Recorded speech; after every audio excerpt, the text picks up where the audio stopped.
En entreprise, il est courant de voir des jeunes diplômés insouciants et instables, tant dans leur manière de travailler que dans leur comportement. Cette situation trouve sa source dans diverses explications. Aujourd'hui, je voudrais montrer le lien entre la communication en tant qu'échange efficace dans la vie de tous les jours et la communication en tant que compétence professionnelle clé au sein de l'entreprise nécessaire pour devenir un bon manager. Bienvenue sur cette nouvelle capsule que je vous invite à regarder jusqu'à la fin et à partager dans votre réseau.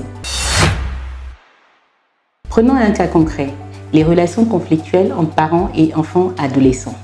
Généralement, les jeunes ne sont pas très conscients de ce qui pourrait représenter un intérêt certain pour leur vie. Pour la plupart d'entre eux, ils sont convaincus que la bulle dans laquelle ils se sont installés est la meilleure alternative pour eux.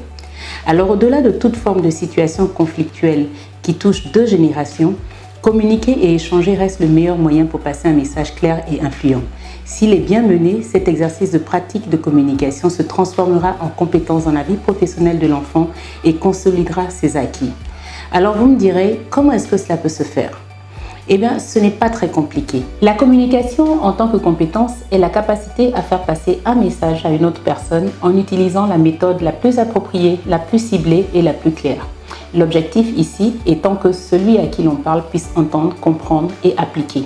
Avec un enfant, et plus encore un adolescent, c'est pareil. Si le parent n'a ni la bonne méthode, ni le bon ton, ni le bon langage, l'enfant n'entend pas, ne comprend pas et n'applique pas. Maintenir le bon ton dans les discussions et avoir de la considération pour son enfant est un exercice bien compliqué en ce sens qu'il requiert de la patience, de la tolérance et de la maîtrise de soi.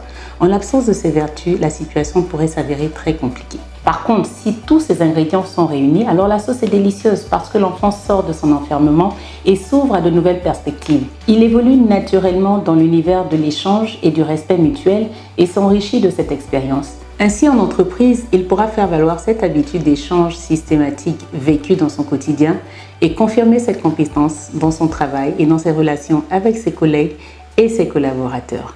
Je vous dis à la semaine prochaine. Bye bye!